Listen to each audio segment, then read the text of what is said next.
আসসালামু আলাইকুম আরহামতুল্লাহ। তো আজকে আমি যে বিষয়টা নিয়ে কথা বলবো সেটা হলো মুরগির বাচ্চা ঠান্ডা লাগে বা ঠান্ডা কি কারণে লাগে সেটাই আজকে আমি বলবো।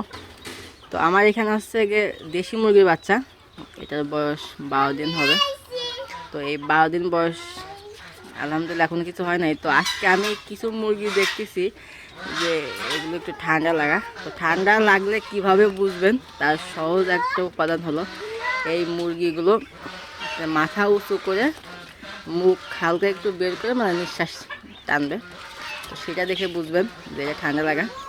আর দ্বিতীয়ত যেটা হচ্ছে গিয়ে সেটা হচ্ছে গিয়ে গলায় খ্যাক খ্যাক করে একটু কাশির মতন করবে, সেটা দেখেও বোঝা যাবে। তো সব থেকে যেটা বেশি বোঝা যায় সেটা হলো মুরগি মাথা উঁচু করে আপনার নিঃশ্বাস নেয়, এটা হচ্ছে গিয়ে মেন এদের ভালো বোঝা যায়। তো এটার কি ব্যবস্থা বা এটার জন্য কি ওষুধ দিতে হবে তো সেটা নিয়ে আমি আজকে আলোচনা করব।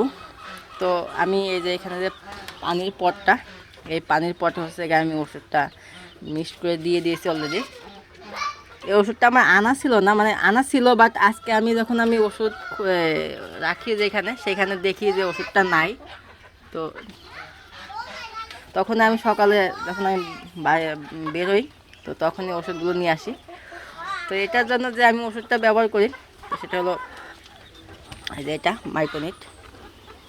মাইক্রোনিট খুবই একটা কার্যকরী একটা ওষুধ, বিশেষ করে এটা হচ্ছে কি আপনার কী বলে ঠান্ডার ক্ষেত্রে, ঠান্ডা বা জিমানো যেটাই হোক এটা বাচ্চাদের খুব ভালো কাজ করে, বাচ্চা বা বড় সবই একই। তো আমি আর এখানে আমার এখানে 16টা মুরগি আছে। তো যেটা বলতেছিলাম মাইক্রোনিট, এটা খুবই কার্যকরী একটা ওষুধ ঠান্ডা এবং জিমানোর ক্ষেত্রে। এই ওষুধটা আমি শুরু থেকে ব্যবহার করি, মাইক্রোনিট, ইরোকট আর হচ্ছে আপনার লাইসোবিট। এই 3টা ওষুধ বাচ্চাদের ক্ষেত্রে ব্যবহার করা খুবই গুরুত্বপূর্ণ।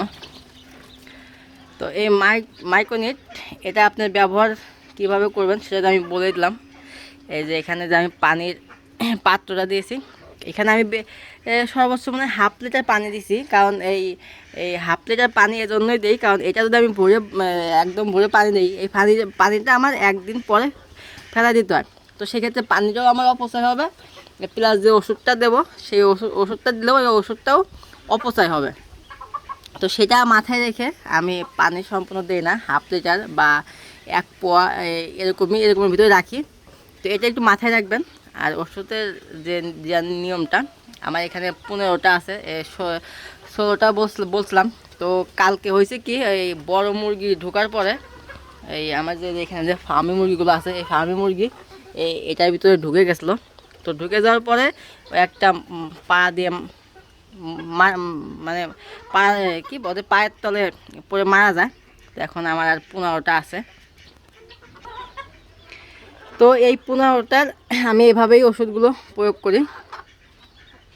আমি আজকে সকালে যখন এদেরকে খাবার দিতে আসলাম তখন দেখি যে কিছু মুরগি বাচ্চা এরকম ঠান্ডায় আক্রান্ত। তো এভাবেই ঠান্ডা লাগলে এভাবেই করবেন, কোনো ভয়ের কিছু নাই ইনশাল্লাহ। আর আপনার বিশেষ করে ফার্মি মুরগি আর হচ্ছে দেশি মুরগি এগুলো রোগ প্রতিরোধ অনেকটা বৃদ্ধি থাকে, এগুলো সমস্যা হয় না আলহামদুলিল্লাহ। তো আজকের ভিডিও এটাই ছিল, সবাই ভালো থাকবেন, সুস্থ থাকবেন, আল্লাহ হাফেজ।